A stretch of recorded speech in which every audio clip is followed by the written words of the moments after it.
అలాగే distribution side ఎలా ఉంటుంది, ఎగ్జిబిషన్ సైడ్ ఎలా ఉంటుంది అనేది వాళ్ళన్ని డీటెయిల్స్ అడుగుతూ అందరి దగ్గర తీసుకొని ఫైనల్గా నా దగ్గర నిన్న ఇవన్నిటిని ఎవరెవరు ఏమేమి స్టేట్మెంట్లు ఇచ్చారు, ఏముంది అనేది ఫైనల్ నాతో నిన్న కన్క్లూడ్ చేశారు. డిపార్ట్మెంటే ఆశ్చర్యపోయింది. అంటే ఇంత దిల్రాజు గారిని మేము ఏదో ఎక్స్పెక్ట్ చేసాం, అలా ఉంటుంది ఇలా ఉంటుంది అని సెర్చ్ జరిగేటప్పుడు దే ఆర్ వెరీ హ్యాపీ. వాళ్ళకు మాకు జరిగిన కోఆపరేషన్లో కానీ దాంట్లో కానీ they are very happy department. ఫర్దర్గా ఆడిటర్స్ డిపార్ట్మెంట్ ఉన్నదాని మీద వాళ్ళు క్లారిటీ చేసుకుంటారు.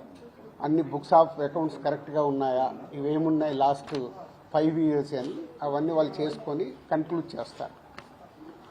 ఇదైపోతే మా మదర్ది అమ్మకి 19th రోజు కాఫ్ కోల్డ్ ఎక్కువైంది. 19th అయిన తర్వాత ఇంట్లో వెళ్ళేసి ట్రీట్మెంట్ తీసుకొని వచ్చి ఇంట్లో ఉన్నారు. సడన్గా కాఫ్ ఎక్కువ అవుతే ఇమీడియట్లీ హాస్పిటల్కి పంపించాం. దానికి ఎవరో కొందరు హార్ట్ అటాక్ అని ఇంకేదో అయిందని రకరకాల న్యూస్లు క్యారీ చేస్తారు. She very fine. జస్ట్ 2 రోజులు షీఈ్ 81 ఏజ్. 2 రోజులు హాస్పిటల్లో ఉండి ఇప్పుడు డిశ్చార్జ్ అయ్యి వస్తున్నారు. She very normal. Lungs infection కొంచెం పెరగడం వల్లే కాఫ్ వచ్చింది, దానికి ట్రీట్మెంట్ తీసుకొని వస్తున్నారు. సో దయచేసి నేను మీడియా వారిని 4 రోజులు జరిగింది కానీ ఇది కానీ మీకు తెలిసిందో తెలియందో హైలైట్ చేసుకుంటే వేయకండి. నేను ఎప్పుడు రిక్వెస్ట్ చేస్తుంటాను. అంటే ఇప్పుడు నా మీద మీకు ఎంత క్యూరియాసిటీ ఉంటుందో ఒక సెలబ్రిటీగా, అలాగే చాలామందికి అది ఉంటుంది. తప్పుడు న్యూస్ వెళ్ళినప్పుడు అక్కడ వాళ్ళకి ఇటు మాకు తెలిసిన కుటుంబాలు కానీ ఇష్టపడే వాళ్ళు కానీ తప్పు న్యూస్లు వెళ్తాయి.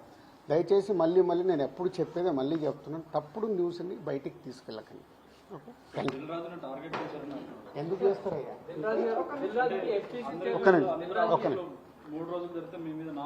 నాలుగో రోజు నాది కాదు కదా, మైత్రిలో జరిగింది, అభిషేక్ మీద జరిగింది, ఇలా అందరి మీద. ఇది ఇండస్ట్రీకి సంబంధించి ఎందుకు టార్గెట్ చేస్తారు? ఇన్కమ్ ట్యాక్స్ అనేది ప్రాసెస్, ఇదేమి ఇల్లీగల్ కాదు. ఇన్కమ్ ట్యాక్స్ అనేది ప్రతి ఒక్కరికి, మీరు కూడా టీడీఎస్లు కడతారుగా, ఎందుకు కడతారు? అస్సలు తప్పు. ఇవే అంటున్నా, రాంగ్ న్యూస్లు మీ ఇష్టంకి వచ్చినాయి అనేసుకొని వేయడం ఎందుకు? అభిషేక్ అగర్వాల్ కూడా ఉన్నాడుగా, మైత్రి కూడా ఉందిగా, వాళ్ళకు ఉన్నదాని మీద 18 years అయింది. మా మీద సెర్చ్ జరిగి 18 years, ఏమో 2 years కాలేదు, 3 years కాలేదు. అంటే ఆఫ్టర్ 18 years దిస్ వాళ్ళు ప్రొసీజర్, ఇన్కమ్ ట్యాక్స్ ప్రొసీజర్లోనే జరిగింది, ఎక్కడ ఏమీ లేదు. అనవసరమైన ఎక్కువ మీరు ఊహించేసుకొని హైలైట్లు చేయదు. ఓకే,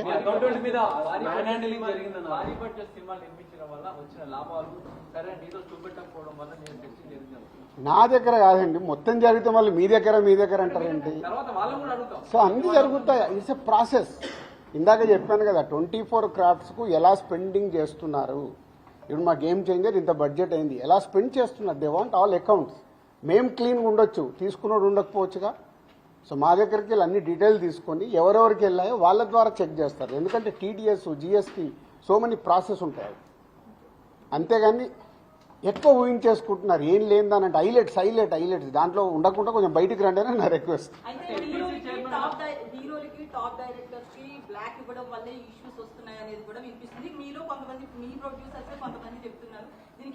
మీ ఛానల్స్ కూడా చాలా చెప్తారు, బ్లాక్ ఎక్కడ ఉంది, ఎక్కడికి వెళ్ళి వస్తుంది, నువ్వు సినిమా ఎక్కడ చూస్తున్నావు, ఆన్లైన్లో టికెట్ బుక్ చేసుకుంటున్నావు, 90% బుక్ మై షోలో బుక్ చేసుకుంటున్నావు, పేటీఎంలో బుక్ చేసుకుంటున్నారు.